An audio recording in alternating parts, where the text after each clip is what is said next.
During a post-Civil War era, the practice of lynching spread across the American South.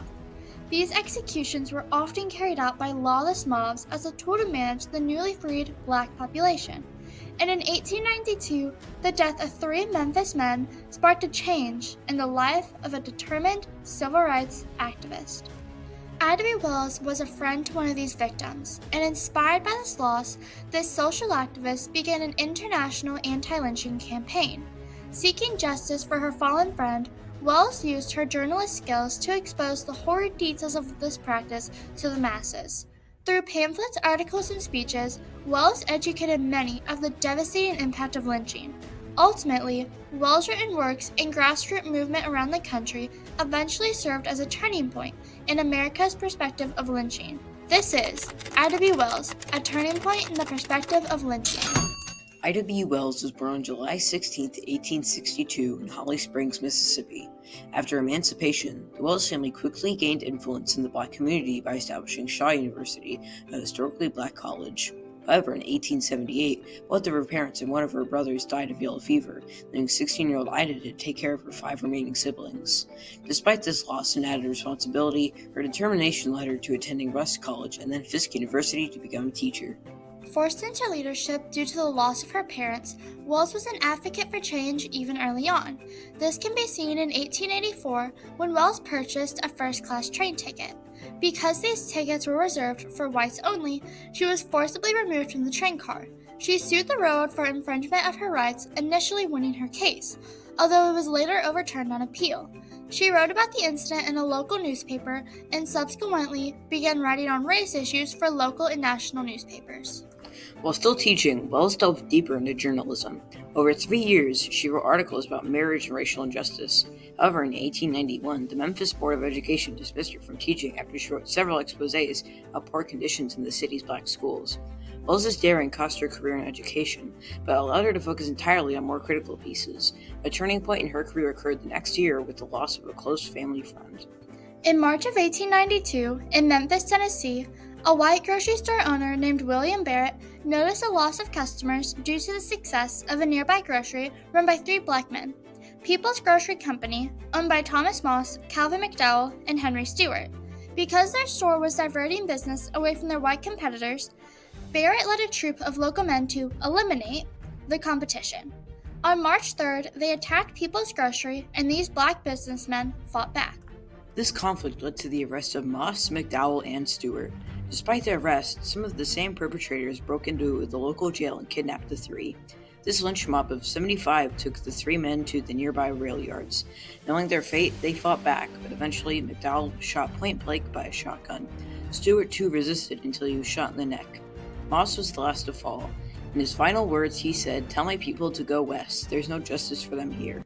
He was shot and left with the others under a pile of brush. The local newspaper, the Appeal Avalanche, reported that Moss, a dark-skinned, chin-bearded, 150-pound man, lay shoeless with his face to the earth. Stewart, the grocery clerk, lay with a shotgun hole in the right side of his neck. To the south of them lay McDowell, a light-skinned, curly-haired, 200-pound man, butchered to the point of dismemberment. There were 4 holes in his face and neck, any one of them large enough to allow the insertion of a person's fist. These gruesome details spread around the city, which sparked fear in the minds of several of Memphis's black citizens. This event was not only a local injustice, it served as a turning point for young Wells.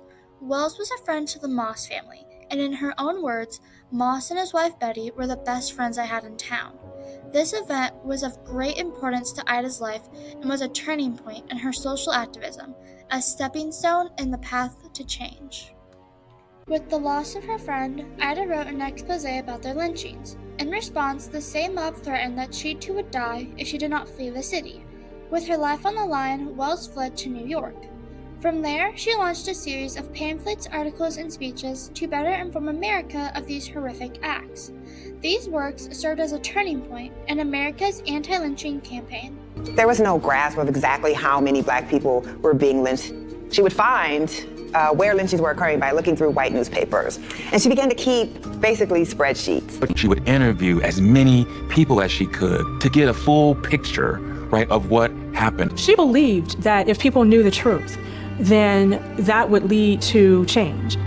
Over her life, Wells published 2 pamphlets, both aimed at exposing the gruesome details of lynching and dismantling the lies around their deaths. The first, 7 Horrors, was written in 1892. In this work, Wells wrote that 727 black men and women had been lynched since 1884. While rumors easily spread about these murders, the official recorded details were often missed. Wells, however, researched these events herself. Based on her intel, 2/3 of these victims had never been accused of raping a white woman, which was the main assumption. Wells turns this perspective by arguing that the real cause of lynching was to maintain white supremacy. Wells supports this claim by stating that the mob spirit has grown as the black population advanced. She stated, "They have cheated him out of his ballot, depriving him of civil rights or redressing therefore in the courts, robbed him of the fruits of his labor, and is still murdering, burning, and lynching." At the end of this pamphlet, Wells says, "There is no education to compare with the press." The second pamphlet, A Red Record, was written in 1895. In this work, she claimed that within 2 years, 534 black men were lynched. She also focuses on the lynchings of innocent people, such as those who were mentally disabled or those who had committed no crime. She decided to investigate other lynchings to find out how many other innocent people were victims of lynching. For example, in Paris, Texas, 1893, a man named Henry Smith was accused of murdering a 4-year-old white girl. This accusation alone angered the white people of the town, but even worse were the rumors that he had raped her before. He was captured by a mob, and after confessing to the crime, he was lynched. Wells wrote that he was intimidated into confession, and nearly 10,000 spectators watched his death. In 1893, after her first pamphlet got attention, she was asked to deliver lectures across Britain. These lectures had major payoff, as soon later, Parliament formed the British Anti-Lynching Committee. So to the root of the problem, you've got to find support among whites. So she was very good at building allies. Inspired by Wells, these men went on and contacted governors from the South, pressuring them to put laws and regulations in place to stop lynching, lose any investments and loans from the British, of which they had many.